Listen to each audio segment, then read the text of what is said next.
अभी कुछ दिनों पहले जो young generation so called Gen Z आंदोलन किए थे, आंदोलन का मकसद तो बड़ा ही उचित था। अब इसको जैन जी नाम दें या कोई भी नाम दें, मुझे तो ये अच्छा लगता है कि जब कुछ आमूलचूल परिवर्तन अच्छाई के लिए किया जाता है तो मैं उसका समर्थन करता हूँ। मैं किसी पार्टी का ब्लाइंड रूप से अनुकरण करने पर विश्वास नहीं करता हूँ। जैन जी का जो प्रोटेस्ट का मुद्दा था वो था आपका जो नीट का क्वेश्चन पेपर लीक हुआ। ये आज नहीं लीक हुआ, अनेकों बार लीक हुआ है और छोटे बड़े बहुत सारे एग्ज़ाम्स के पेपर लीक होते रहे हैं, except institute of chartered accountants of India CA का।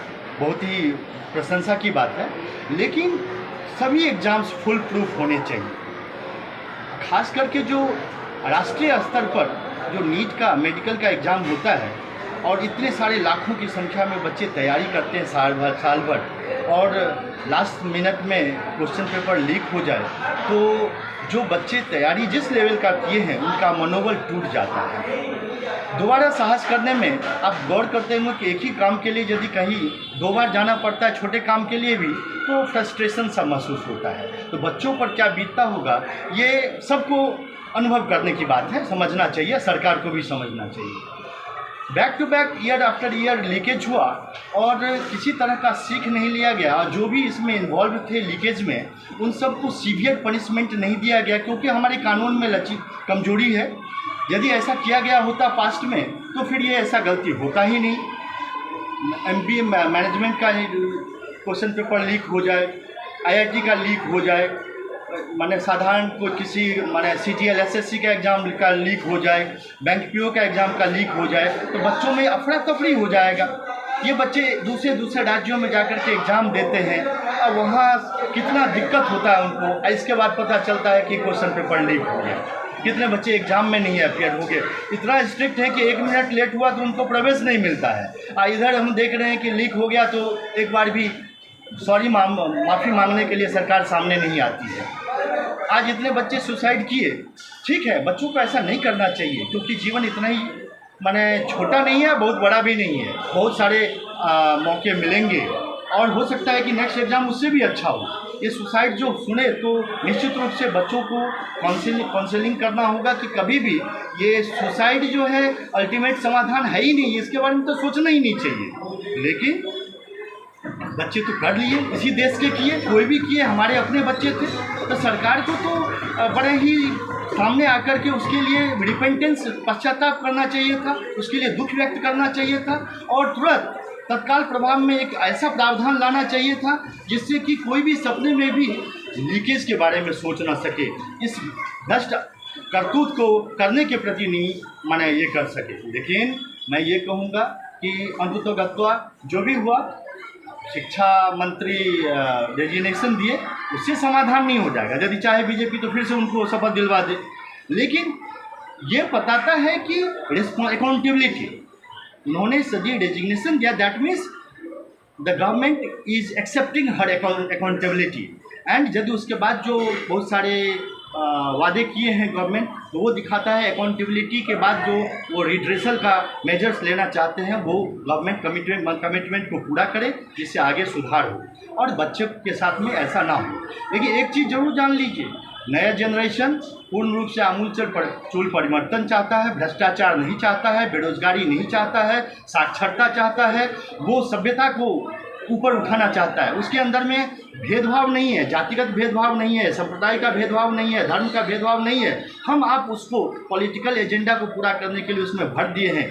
वोट की राजनीति एक अलग मुद्दा है। आज के डेट में मेरा मानना हो तो देखिए, रिजर्वेशन जो है, आरक्षण, वो हर पार्टी जानती है कि ये बहुत बड़ा बीमारी है, कैंसर से भी भयानक बीमारी है। ये समाज के लिए जरूरी नहीं है। BR अम्बेडकर ही नहीं, बहुत सारे मिलकर के संविधान को लिखे थे, श्रेय मिल गया BR अम्बेडकर को। किंतु इस संविधान के मुताबिक 10 साल के लिए रिजर्वेशन लाया गया था। निश्चित रूप से वो जरूरी था क्योंकि जो पिछड़े वर्ग थे उनको समान स्तर पर लाने के लिए वो अत्यावश्यक था। लेकिन 10 के बाद 14 वर्ष बढ़ा, 25 वर्ष बढ़ा, आज 80 वर्ष, 70, 78 वर्ष हो रहा है। इसकी आवश्यकता नहीं है। हमारे बच्चे एक साथ एक क्लास में विभिन्न जाति धर्म संप्रदाय के लोग पढ़ते हैं, अब उनमें कभी भी हम भेद नहीं देखते हैं। लेकिन जब हम एक बच्चे को 35%, 40%, 45% पर डॉक्टर बना देंगे, इंजीनियर बना देंगे, टीचर बना देंगे, तो वो उनका जो टैलेंट होगा, उनका जो नॉलेज होगा, जो स्किल होगा, वही तो वो सर्विस देंगे। उनका क्वालिटी निश्चित रूप से वर्स्ट लेवल का होगा। और जो 98, 99 वाले हैं, उनको मैंने मौका नहीं मिल पाता है, उनको हटा दिया जाता है। तो हमें ये सोचना होगा, सरकार को ये सोचना होगा कि काम करने के लिए टैलेंट चाहिए, स्पेशलाइजेशन चाहिए, नॉलेज चाहिए, तो कॉम्पिटेंट पर्सन को दिया जाए। अब यदि आरक्षण डाल करके आप नाकाबिल आदमी को टॉप लेवल पर दे देंगे तो वो क्या करेंगे, आप समझने की बात है। तो उस उच्च स्तर से सोचिए। वोट की राजनीति से सोचेंगे तो हर पार्टी इसको हटाना नहीं चाहेगी, क्योंकि हर 10 में से 8 आदमी आरक्षण का लाभ उठा रहा है। हम ही यदि आरक्षण का लाभ उठाएंगे तो मेरा मन कहेगा कि आरक्षण खराब है, लेकिन बोलेंगे नहीं, हटना नहीं चाहिए, एकदम नहीं हटेगा। लेकिन यदि ब्रॉड माइंडेड होकर के सोचेंगे तो जैसे मान लीजिए कि हम 2 आदमी दौड़ रहे हैं, एक आदमी को बोलेंगे कि वो 1 कदम चलेगा तो भी उसको हम फर्स्ट मान लेंगे, और एक आदमी गंतव्य स्थान पर पहुंच गया तो भी बोलेंगे नहीं भाई, तुमको नहीं मिलेगा क्योंकि तुम जो है सवर्ण क्यों हो। ये सब जातिगत भेदभाव, ये जाति का कॉन्सेप्ट हम लोग हटाना चाहते हैं कि जब तक रिजर्वेशन रहेगा ये जाति का कॉन्सेप्ट नहीं हट पाएगा, और वो उसकी नींव और मजबूत होती चली जाएगी। यदि जातिगत भेदभाव हटाना चाहते हैं, धर्मगत भेदभाव हटाना चाहते हैं, तो आर्थिक आधार पर मेरा आरक्षण को लाइए। हर जाति में, हर संप्रदाय में गरीब है, पिछड़े हैं, उनको सब तरह का मदद दीजिए। घर बनाने का मदद दीजिए, पढ़ाई का मदद दीजिए, कपड़े का मदद दीजिए, उनको वो एजुकेशनल सपोर्ट दीजिए, स्किल डेवलपमेंट के लिए ट्रेनिंग दीजिए, बिना पैसे का दीजिए। लेकिन हर वर्ग में जो कमज़ोर है आर्थिक रूप से, उनको पता लगाइए ना भाई। सरकार का ये ड्यूटी बनता है, ऐसा व्यवस्था करे। सरकार सब कुछ कर सकती है।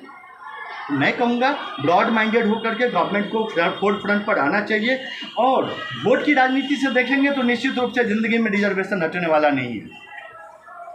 आज ही यदि जेनजी का है तो जेनजी का बहुत सारे, उसमें हम समझ रहे हैं बहुत सारे गलत आदमी भी प्रवेश कर गए थे, अपने अपने रोटी सेकने लग गए थे। मैं उसका समर्थन नहीं करता हूं, लेकिन जिस मुद्दा को लेकर के जेनजी आगे बढ़ा था वो सही था, बच्चों के लिए था। यदि सरकार पहले ही इसका कदम उठा करके सॉल्यूशन ले ली होती तो इनको अपना ना राजनीतिक पार्टी बनाना पड़ता, कॉकरोच जनता पार्टी, और ना इस मुद्दे को लेकर के आगे आना पड़ता।